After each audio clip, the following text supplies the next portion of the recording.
अस्सलाम वालेकुम। अस्सलामुअलैकुम व्यूअर्स, क्या हाल चाल है। उम्मीद करता हूँ सब ठीक ठाक होंगे। मेरी दुआ है कि आप हमेशा हंसते रहें, मुस्कुराते रहें, हमें अपना प्यार दिखाते रहें। मेरा नाम है सादर सुल्तान। मेरा नाम है मोहम्मद सादिक। आप देख रहे हैं हमारा यूट्यूब चैनल। हाजिर हैं एक नई वीडियो के साथ। वीडियो है वर्ल्ड फेयर की और इसका टाइटल है इंडियन अग्रेसिव फॉरेन पॉलिसी। और ये अग्रेसिव क्यों है मिलके देखेंगे वीडियो में, फिर उस पर करेंगे अपना रिएक्ट। हमारे रिव्यूज को जानने के लिए वीडियो को एंड तक लाजमी देखिए। अगर आप हमारे चैनल पर नए हैं, चैनल को लाइक भी कीजिए, सब्सक्राइब भी कीजिए और बेल आइकन प्रेस करना मत भूलिए। बढ़ते वीडियो को चैनल। नमस्कार नहीं वेलकम वर्ल्ड अफेयर्स में हूं प्रशांत धवन। बहुत ही लंबे समय के बाद फाइनली इंडिया की एक अग्रेसिव फॉरेन पॉलिसी देखने को मिल रही है ना। यहाँ पर आप देख पाओगे, मैंने आपको इसके बारे में बताया था पहले भी कि इंडिया होस्ट करेगा 2023 में G20 समिट। दुनिया भर के कंट्रीज के जो प्रेसिडेंट्स हैं, प्राइम मिनिस्टर्स हैं, ये इंडिया में आएंगे। अब इंडिया ने डिसाइड ये किया कि G20 समिट की जो बहुत सारी मीटिंग्स होगी, उनमें से एक मीटिंग हम जम्मू कश्मीर यूटी में भी करवाएंगे।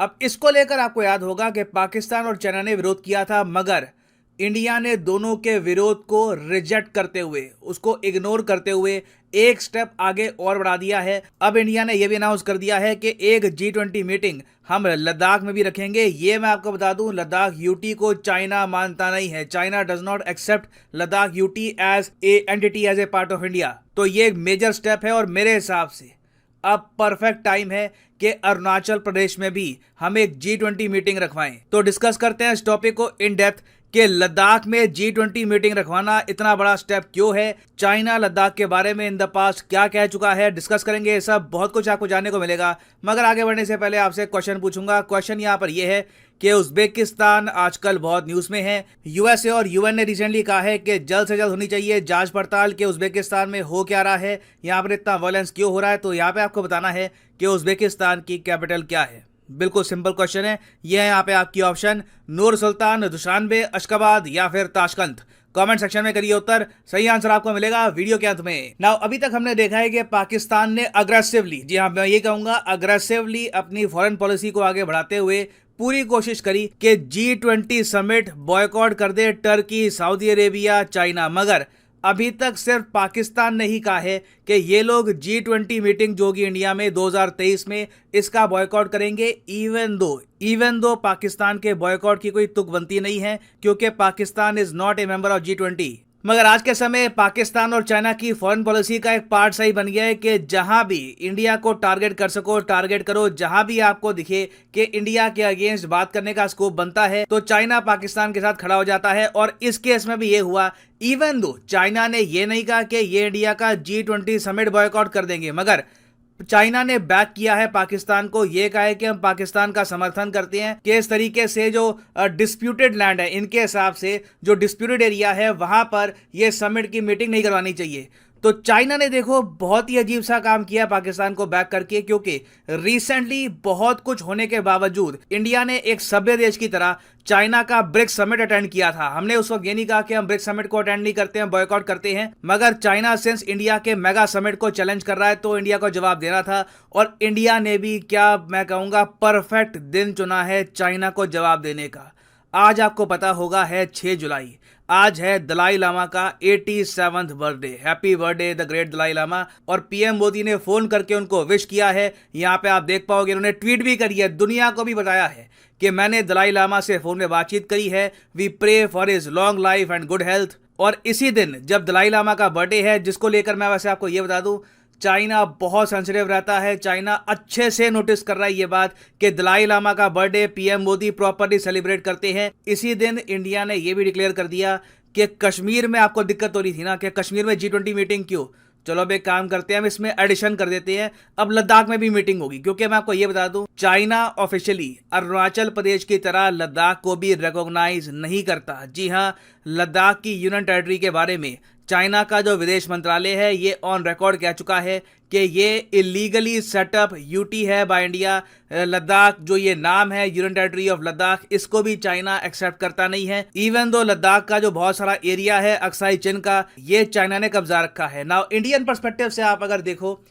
तो आप अगर सोच कर देखें, तो लद्दाख में हमने जो ये रखवाया इवेंट, ये ज़्यादा बड़ा मूव है। क्योंकि हमारे हिसाब से, हमारे दृष्टिकोण से, तो लद्दाख की जो ज़मीन है ये कब्जा रखी है पाकिस्तान और चाइना ने। ये आपको पता होगा ना, जो हमने नया मैप रीड्रॉ किया है उसमें आप देखोगे तो सबसे बड़ा डिस्प्यूट लैंड को लेकर हमारा एक्चुअली पाकिस्तान और चाइना के साथ है for the territory of Ladakh. तो इंडिया ने बिल्कुल सही मैसेज यहां पर सेंड किया और मेरे हिसाब से अब तो बिल्कुल ऑब्वियस एक अगला स्टेप बनता है कि अरुणाचल प्रदेश में भी हम एक G20 मीटिंग रखवाएं, क्योंकि मैं आपको ये बता दूं कई बड़े देश ओपनली इंडिया को सपोर्ट कर चुके हैं on Arunachal Pradesh. US Japan कह चुके हैं कि हम हमेशा से हिस्टोरिकली मानते आए हैं कि Arunachal Pradesh is an Indian territory. हमने कभी भी इसको चाइना की टेरिटरी की तरह नहीं देखा और मेरे हिसाब से ऐसा मौका इंडिया को नहीं मिलने वाला। इंटरनेशनली इंडिया चाइना को जवाब दे सकता है कि दीज आर आर टेरिटरीज। देखो दुनिया भर के लीडर्स यहां पर आते हैं,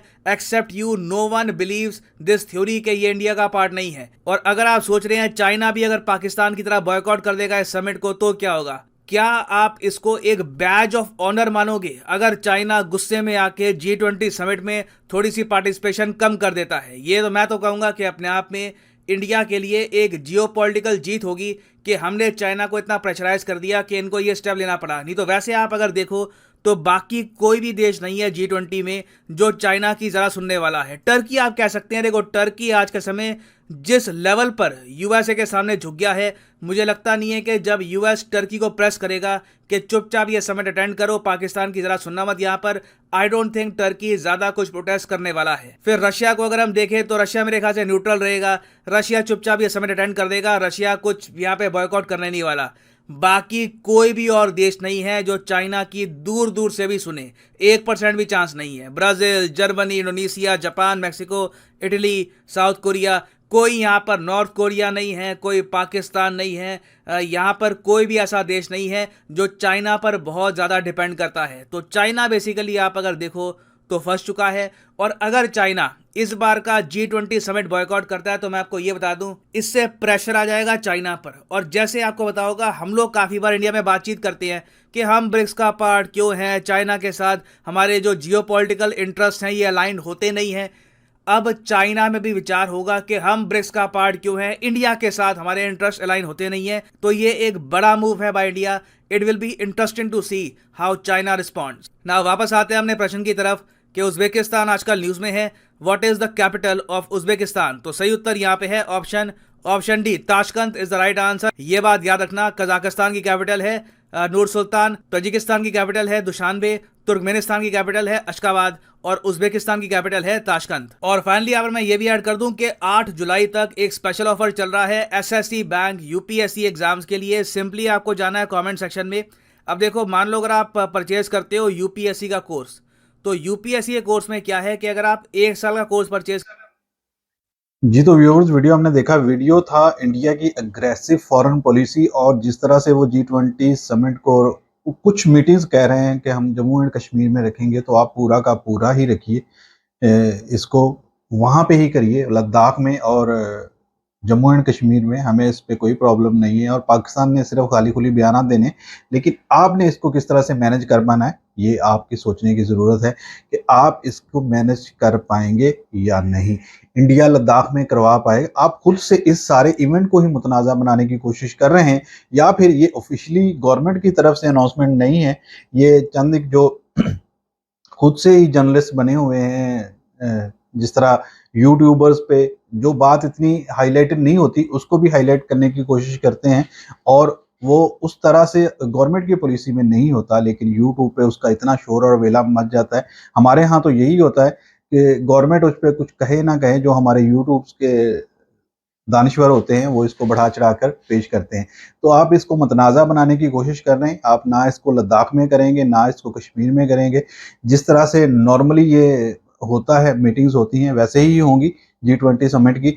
और दूसरी बात ये है कि अगर चाइना बायकॉट करता है तो सारी दुनिया कनेक्टेड है चाइना के साथ, रशिया बहुत ज़्यादा कनेक्टेड है चाइना के साथ, अमेरिका अगर नहीं है तो बहुत सारे लोगों के मफादात जुड़े हुए हैं चाइना के साथ, चाइना उनको प्रेशराइज कर सकता है। और दूसरी बात यह है कि अगर नहीं भी करता, उसके बगैर भी आप ये समिट कर लेते हैं तो भी कोई इतनी बड़ी बात नहीं है। हाँ, बड़ी बात तब होगी आप इसको लद्दाख में कीजिए पूरे G20 समिट को, और कश्मीर में कीजिए। ये दोनों वेन्यूज़ पे आप इसको अगर कर पाते हैं तो फिर मैं समझूंगा कि इंडिया की ये बहुत ही जियोपॉलिटिकल जीत है और उसने जो कहा है वो कर भी दिखाया है। अगर इस तरह से आप नहीं कर पाते तो जितनी भी बातें उससे पहले की जा चुकी होगी इस तरह से आके वो इसी तरह से ही है जिस तरह से पाकिस्तान और इंडिया का क्रिकेट मैच होने से पहले तक मैच शुरू होने से पहले तक इंडिया जीत चुका होता है पूरे मीडिया के ऊपर, और जब पाकिस्तान उसको हरा देता है तो फिर उनकी बातें ज़रा और तरीके से होती हैं, फिर उनको शर्मिंदगी भी उठाना पड़ती है जिस तरह लास्ट वर्ल्ड कप मैचेस में हुआ। तो इस तरह की बातें इस तरह अग्रेसिव होकर नहीं करनी चाहिए, थोड़ा सा वापसी का भी रास्ता रखना चाहिए कि जहाँ से बाद में आपको शर्मिंदगी ना उठाना पड़े। ये दोनों ही, लद्दाख तो बहुत ज़्यादा ही मुतनाज़ इलाका है, कश्मीर तो हमेशा से रहा है, लेकिन वहाँ पे आपका कंट्रोल है, वहाँ पे आप कर सकते हैं, इस मीटिंग्स को रख सकते हैं, लेकिन अगर जिस तरह से आप लद्दाख की बात कर रहे हैं इस पे करना मुझे तो मुमकिन नहीं लगता। बिल्कुल जी, जैसे ये अब बात कर रहे हैं वर्ल्ड अफेयर वाले ने बात की है कि अब कश्मीर के साथ साथ वो लद्दाख में, अरुणाचल प्रदेश में भी मीटिंग रख रहे हैं चाइना को सबक सिखाने के लिए। तो बिल्कुल जी, पाकिस्तान को तो उन्होंने सबक पहले सिखा लिया है, अब वो चाइना को भी सबक सिखाना चाहते हैं। बिल्कुल बहुत ज़बरदस्त उनकी पॉलिसी जा रही है, और अगर इसी तरह से उनकी खारजा पॉलिसी है तो बिल्कुल उसको अप्रिशिएट करना चाहिए। मैं तो नहीं करना चाहता, क्योंकि जब आप टकराओ की खारजा पॉलिसी लेंगे तो फिर उससे आप तनहा हो जाएंगे। ठीक है, जब आप मुतफिका तौर पे करते हैं, आप एक चीज़ अपने ही पाँव पे कुल्हाड़ी मारने की वाली बातें किए जा रहे हैं, ऐसी बातें नहीं करनी चाहिए। देखिए, एक G20 का जो मीटिंग आपके पास मिली है, आपको मिला है, अब चीज़ ये है कि वर्ल्ड कप पाकिस्तान को मिले, पाकिस्तान सारा करते करते उसको मुतनाज़ा बना दे और कोई वहाँ पे आए ही नहीं, तो फिर क्या फ़ायदा वो उतनी हवाओं में बात करने का। तो चीज़ ये है कि जब आप अपनी ही मीटिंग, आप इतने सालों बाद इंडिया को ये मिल रहा है, तो उसको मिल रहा है तो उसको एक प्रॉपरली तरीके से आप कर रहे हैं तो उसको कीजिए, उसके ऊपर सियासत मत कीजिए। जब आप उसको सियासत की नज़र करेंगे तो अपना ही नुकसान करेंगे।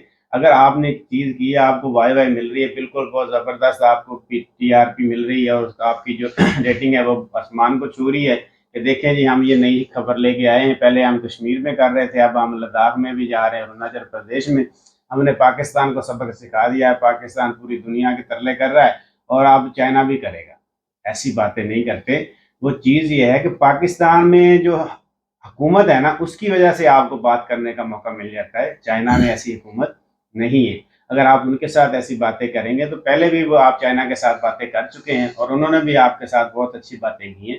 तो ऐसी बातें नहीं करनी चाहिए। आप लोगों को, आप एक उभरती हुई मीशत बन रहे हैं, इसके लिए आपको हर एक के साथ अच्छी ताल्लुकात बनाने चाहिए। किसी को ऐसा नहीं लगना चाहिए कि देखें जी, आप उसके ऊपर फ़ायदा उठा रहे हैं। बिल्कुल, ये G20 की जो मीटिंग हो रही है, मैं तो कह रहा हूँ सारी की सारी कश्मीर में करवाएं, जम्मू कश्मीर में करवाएं, ताकि वहाँ के लोगों का जो हालात है वो दुनिया के सामने आ सकें। लेकिन आप वहाँ पे करवाएंगे नहीं, सिर्फ सोशल मीडिया की हद तक ही रखेंगे। मेरी दिली ख्वाहिश है आप वहाँ पे करवाएं, वहाँ का इंफ्रास्ट्रक्चर बेहतर हो। उसके लिए देखिए, इधर से भी आवाज़ उठनी शुरू कर दे, कोई मसला नहीं है, ये भी जो है ना आज़ाद हो जाए, अलहदा एक पूरा खिता अलहदा हो जाए, उनको उनका हक तो मिलना चाहिए। लेकिन अगर हम सिर्फ उनके नाम के ऊपर, कश्मीर के नाम के ऊपर हम सिर्फ चूरन ही बेचेंगे, उसके अलावा हम कुछ नहीं करेंगे, ना जम्मू कश्मीर का होगा, ना आज़ाद कश्मीर का होगा, वहाँ के अंदर बेहतरी नहीं आएगी। तब तक नहीं आएगी जब तक हम उनके लिए कोई अच्छा फैसला नहीं कर पाते, उनका उनका हक नहीं देते। हम उनके हक तो गज़ब करते हैं, ऊपर से कहते हैं कि देखें जी, बिल्कुल वो हमारे साथ भी आना चाहिए। हम उसको दबा के भी रखें, जैसा कि आज जो अमेरिका कर रहा है, ठीक है, जैसे आज बरतानिया कर रहा है, वो पाकिस्तान के ऊपर। देखिए, हमने अमेरिका की जंग लड़ी है और सबसे ज़्यादा नुकसान भी हमने ही उठाया है, और उनकी जो अंगूठा है वो आज भी हमारे गर्दन के ऊपर है, सांस भी हम लेने नहीं पा रहे। हालांकि वो हमारे हेल्प कर सकता है। क्या IMF के हम तरले कर रहे हैं या हम मुल्क डिफॉल्टेड होने की तरफ जा रहा है, किसकी वजह से? अमेरिका की जंग की वजह से। लेकिन ऐसी चीज़ें नहीं करनी चाहिए। तमाम ममालिक को जो है ना पूरा हक है। ये नहीं है कि एशिया के लोग जो हैं वो वो जानवर हैं और जो यूरोपियन लोग हैं वो इंसान हैं, ऐसा नहीं होना चाहिए। सबको बराबरी का हक है, सब इंसान बराबर हैं, चाहे वो किसी भी मज़हब के साथ ताल्लुक़ रखते हैं। ऐसी बातें नहीं करनी चाहिए जिससे किसी की भी दिलादारी हो।